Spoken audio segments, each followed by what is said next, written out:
Hello good evening अस्सलाम वालेकुम। और प्रोग्राम का हिस्सा यूं ही चलता रहेगा, मैं आपसे बातें करता रहूँगा। मोक्सदाम के इस हिस्से में मैं आपको अक्सर कुछ वाक़यात सुनाता हूँ, कुछ बातें करता हूँ, कोई काम की बातें जो आप कहना चाहें, बताना चाहें, और आपकी ये बातें ऐसी होती हैं, ये वाक़यात होते हैं जो मैं आपको बताना चाहता हूँ। आप सुनते रहिए, अभी मैं वो वाक़यात शामिल करूँगा।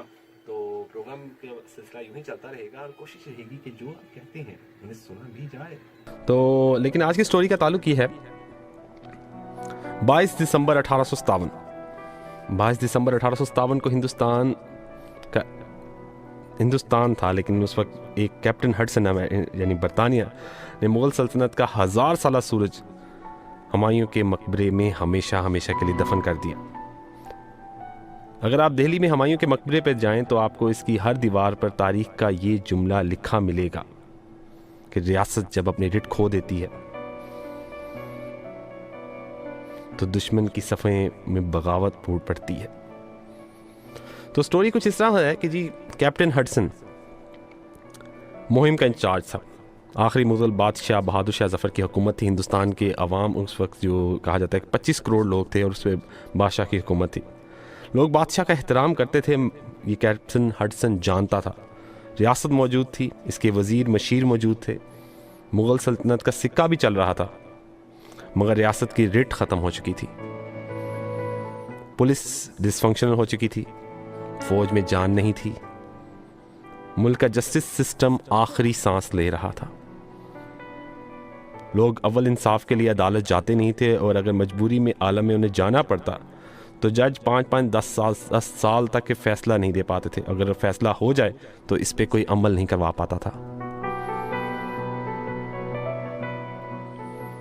सरकार के तमाम तर ओहदे बाकायदा नीलाम होते थे। आपको कोतवाल बनना चाहते हैं तो मिर्ज़ा मुग़ल से रब्ता करें, नजराना दें, कोतवाल बन जाएंगे।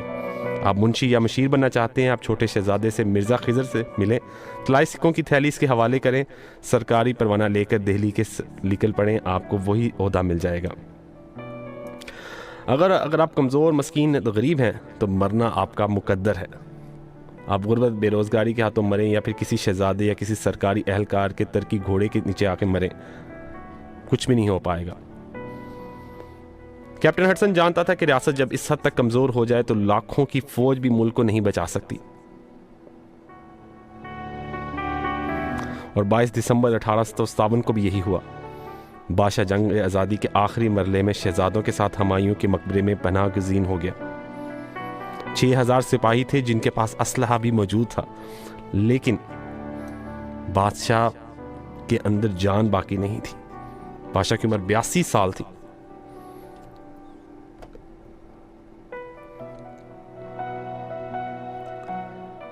कैप्टन हडसन ने एक अजीब चाल चली। इसने बादशाह के पास गया और उसे ऑफर की कि अगर आप सरेंडर कर दें तो मैं आपको और मलका आलिया की जान बख्शी की जमानत देता हूं।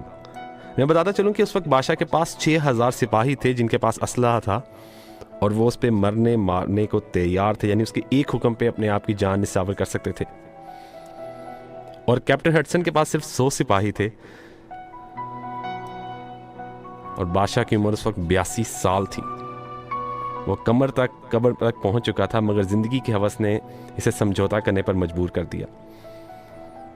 इसने उसके आगे सरेंडर कर दिया और पेशकश कबूल कर ली, और अपनी दोनों तलवारें नियामों से निकाली और हडसन के हवाले कर दी। एक नादिर शाह ईरानी की वो तारीखी तलवार थी जो उसने दिल्ली से रुखसत होते हुए अहमद शाह रंगीला को तोहफे में दी थी, और दूसरी जहांगीर की वो तलवार थी जो मुगल बादशाह को ताज पोशी के वक्त पेश की जा रही थी। हडसन ने दोनों तलवारें उठाई और फातिहा अंदाज में किले से बाहर निकल गया।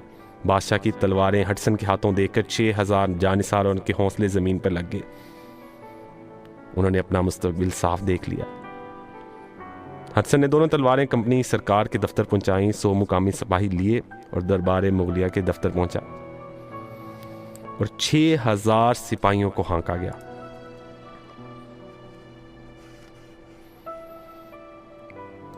और इस तरह मुगल बादशाह की जो दरबार था वो ख़त्म हो गया, एक सूरज गुरूब हो गया। इसके बाद उसने एक अजीब हरकत ये की कि तमाम तर शहजादों को लिया और लेने के बाद उन्हें मरकज़ी चौक ले जाया गया, और तमाम वहाँ देखते ही देखते लोग इकट्ठे हो गए।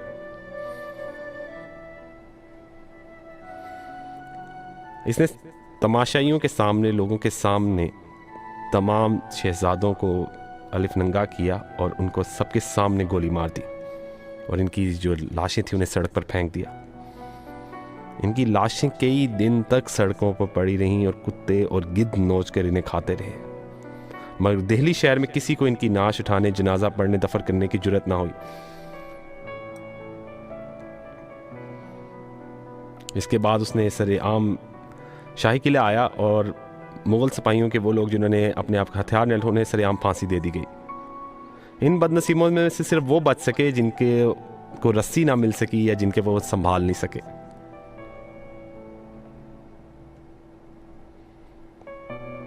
हडसन के 10 सिपाहियों ने 6000 जो बादशाह के सिपाही थे उनको काबू में किया।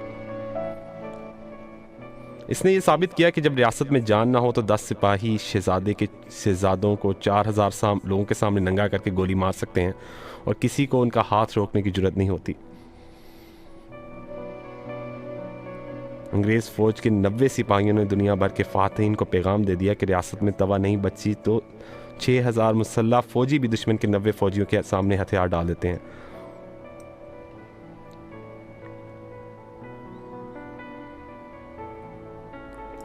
तो ये थी स्टोरी आज की।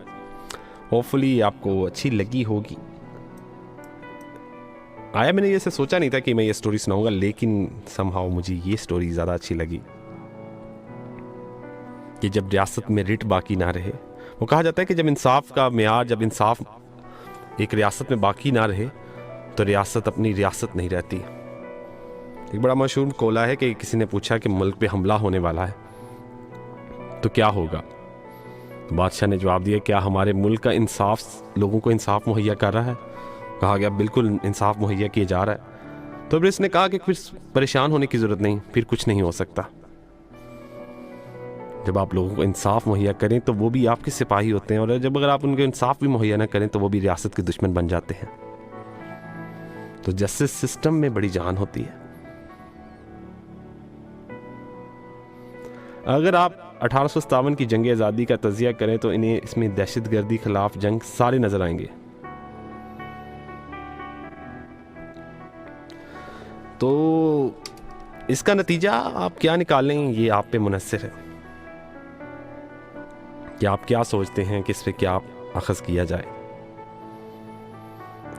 और मुख्तलिफ चीज़ें बताता रहूँगा, मुख्तलिफ कहानियाँ, मुख्तलिफ चीज़ें, और मेरी जो बातें होती हैं, वाक़यात होते हैं, वो इर्द गिर्द के वाक़यात पे मुनहसर होते हैं कि जो इर्द गिर्द हो रहा है। तो आप सुनते रहिए, मेरा पेज को ज़रूर चाहिएगा, फैसल इनाम खान सर्च करना, वहाँ पे आप मुझे देख सकते हैं और मेरी वाक़यात सुन सकते हैं। मज़ीद वीडियो भी आप वहाँ पे ले सकते हैं।